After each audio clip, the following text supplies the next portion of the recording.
2008, they remade The Women. The original was a play in 1936, and they made a film in 1939, which was an all-female cast, which we had never seen before, and not much since, really, because the remake from the 50s... 54, I believe. 54 was not an all-women cast. So I decided to skip that one. Maybe some other day I will watch it. But I went for The Women 2008 with Meg Ryan and Candice Bergen and Annette Bening and Debra Messing as well. And it's just like the cast alone. I mean, I had it on my list for so long. It's like, well, I've seen the original version. Why do I need to see a remake? Well, cast. That by itself. But it's one of these plays that cannot be done poorly. It's just like, it's good. Therefore, you could only mess it up. But as long as you don't, this is going to be good. So I felt this one had, for 2008 film, maybe a slower start than we're used to. The one from 39 was really peppy because what they did was they highlighted all the enormous technology that they had in 39 that they may not have ever shown, like women's technology for all the beauty services, and that these women go to maybe even daily, but certainly weekly. So that's fun. They can't do that as much in this film because it's like, we know all this. We've seen this from films in the 80s, the 90s, and then basically people stopped showing it after that. And even in the 50s and 60s, we saw an awful lot of like women's tech stuff that's going on to make women look good and that for pampering women. Of course, this is all high society women, upper class women. But it's not upper class in the sense of Downton Abbey. Not at all. These are women who are leading their lives and having fun. They're American rich people, not English rich people. Yeah, this is the New York crowd where a portion of them are definitely at leisure and are inherited wealth and all of that, and or married into wealth.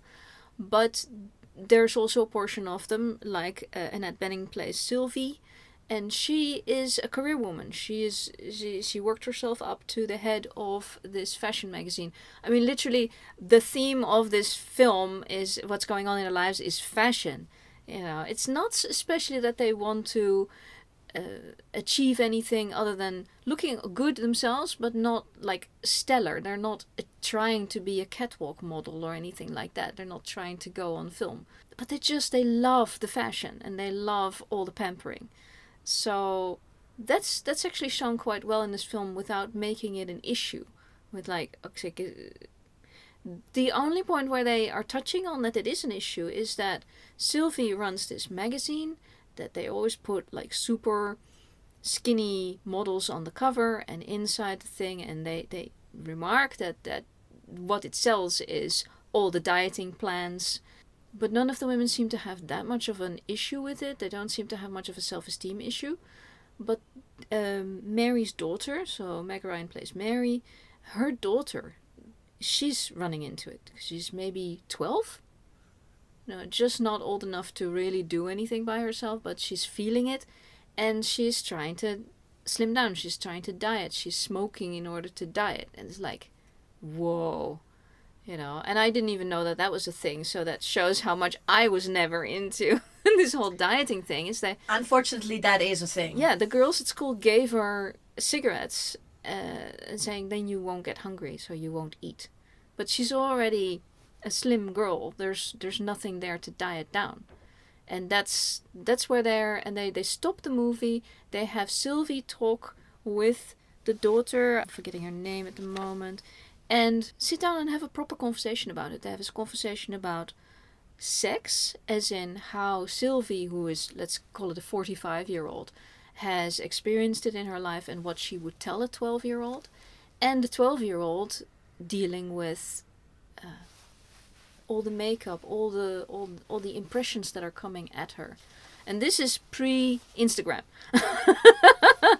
So you could probably square that completely, you know, to the power of 2 for the current generation that are dealing, the current 12-year-olds that are dealing with it. So I fully understand parents that don't want their children to be on social media that much, but I don't know what the solution for that is.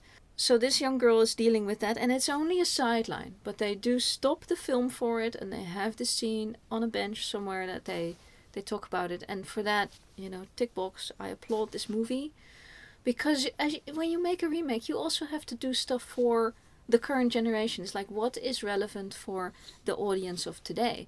And if the audience of today is actually the 40 to 45-year-old woman, because these are the characters that we're seeing, maybe 35 to 45, but certainly not younger than that. It's the people who are well into their marriages, they're well into having kids, or having chosen not to have kids, like Sylvie is dealing with that decision.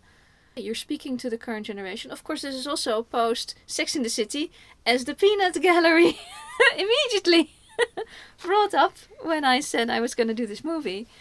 It's definitely not Sex in the City, and I like how they did it. I would definitely recommend the film. The choice to have only women on the camera, so good. I mean, it rocked the first time around. It worked. So I have yet to see why they didn't do that in the 50s version, but in this one they just did it. So every single thing, bar one, and to say that is a spoiler, but you will be clapping by the end of the film. You will clapping why the last human being on film is not a woman. No, it was lovely. One of the reasons I watched the film was Candice Bergen, because I am a major fan of Candice Bergen. And then there's this point where Candice Bergen she has to play the dowdy old mother of Mary, who's Meg Ryan, who is also, they're both real blondes, and that works very well. Their faces are even very similar. But Candice Bergen is not dowdy. She can never be dowdy. So there's a scene where Candice Bergen is saying, "Yeah, go on a beach and we just put a whole wrap around ourselves, and when we were young we were showed our bodies." And like, Candice Bergen can show her body even at whatever she was at that time, like 65 years old. Not the problem. But we have to believe this because they are characters in a movie, but then at the same time it's your visuals saying Meg Ryan puts on this maybe not ideal sexy top. So if you remember the old film, there is of course the scene where they're going into all the changing rooms of in this case it's Saks department store, and they're trying out in this case they're trying out all the sexy stuff. I think in the other one they were just trying out dresses. Lingerie, complete trousseau. Well, these are less complete. I mean, they're complete, but they're a lot more skimpy. And a lot more sexy. Then Meg Ryan puts on this tiny white little thing, and she's all unhappy because it doesn't look good. And I'm like, it's Meg Ryan. It looks good. I mean, you put the worst thing in the store on her, and it's gonna look good. So her in a potato sack would look good. Yes. So she had to act that it didn't look good, and Sylvie had to act that it kind of agreed with it. But yes, other stuff in that store would look better, but this looks still very good. So she walks into Crystal Allen's dressing room, right? And they do the whole thing here. And they have this huge conversation. And Crystal Allen, played by Eva Mendes, what she has on, maybe we can have a picture, I hope. Maybe. I'm now making the editor nervous. But, whoa, And then there's a point where I started to feel like, okay, am I comfortable? I'm not that comfortable, because we only have 2 people of color in this film that have speaking roles. And one is the 4th girl from their friend group. Woman. And that's a black person of black, and she is the lesbian as well. And so I'm like, okay, we're putting all of the tick boxes in that. Of course, it's 2008. It will be completely different in 2018. And hopefully in 2028 it will be different again.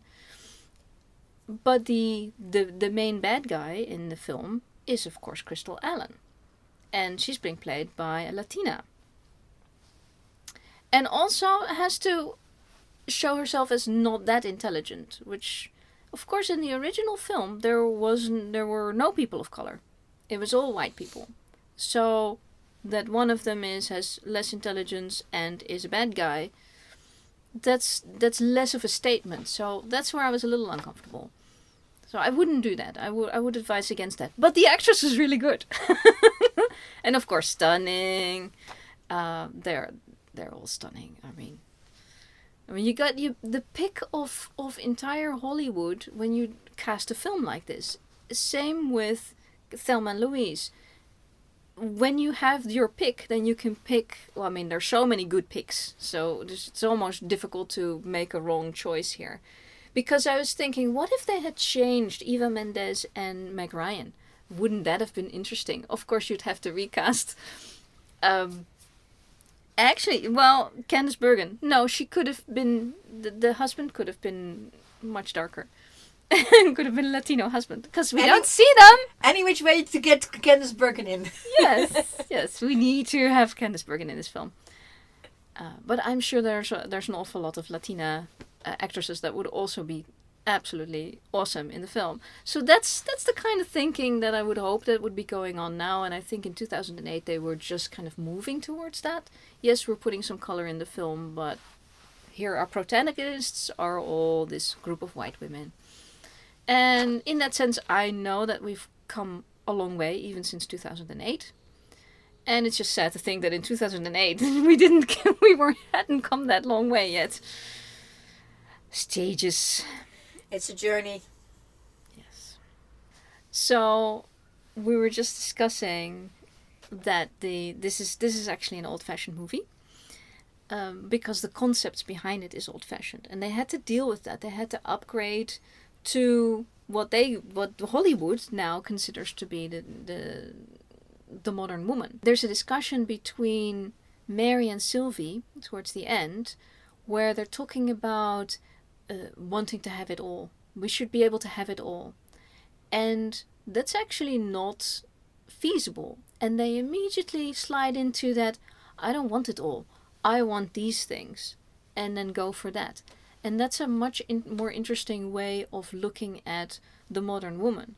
It's like, no, you don't have to be the superwoman. Because if you have to have and the career and the perfect marriage, because everything has to be perfect, of course, and you have to be a mother for at least one, but up to however many children, and then they have to be perfect children as well. So everything is that a good life? That's not a good life. A good life is where you make your choices, and there's gonna have to be stuff that you're not going to be doing. So one of the women is having all the babies, which is the Debra missing one, Edie. And our main character, Mary, has the one girl, which I believe in the original film was the same, just had the one girl. Yeah, the lady with the babies actually is a remnant of the 1954 version. That's where the lady with the babies is. Oh, okay. That's cool. Yeah, because maybe in the 1930s they wouldn't want to be popping out babies. And like this was clearly this woman wanted to have lots of kids. And she's in the financial and social situation where that's a perfectly good way of doing things, and she can do it. And then we have Sylvie, who is the career woman, and who has had to make choices for that. Maybe she thought she wasn't going to be a good mom, and that's why she was like, okay, I'll just not have any kids. But she's also not having a husband, and there's this point where she's like, okay, now she's dating. So, and that was after she got fired and this and that. So the whole film ends with a bit of spoiler space here, is that people have evolved. And that's something I really like from a movie, especially this is kind of like a rom-com movie, where you see that people actually have learned the thing, and they've adjusted their lives to become better for them. So it's really the relationship between Mary and Sylvie that is the big relationship in this film. And they leave us with no doubt about that at the end, which is really lovely. And it's not a lesbian relationship.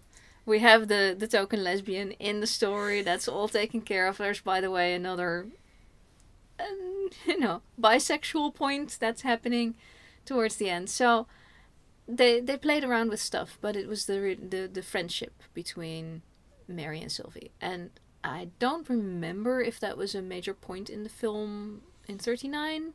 Kind of. Yeah. Here, I think they slid into it and they said, yeah, that's what we're doing for this film. So it works. It's lovely. I mean, you can watch it for Women's Month, or you can just watch it because it's just good. And everybody does a proper job. Cast. What? There's just not even a question. I noticed on Meg Ryan's list that this is one of the last big things that she did, so I don't know what she went to do after that. I still like to see her. I hope it's not a case of after a certain age that either she doesn't want to be in the movies anymore or the movies don't cast her, because that's just boring. We need more films for the 40+ crowd for women. I really would like more films that have a women cast only, because it works. It's plenty of stories to tell. And this one didn't have behind the scene. The crew was not limited to women. Whereas The Incredible Adventures of Two Girls in Love was, and it worked very well. It was more of an art house film, and I think this film, of course, it was intended for the big screen. It was intended to go in all the major theaters. But even for the big screen, I think you can take a little bit of a risk cinematographically, just because there's fewer women working in all the crew in Hollywood. Is like, make some space and teach them. So that's what I would like. So I loved it. Go watch. And that's my opinion, and I'm sticking to it.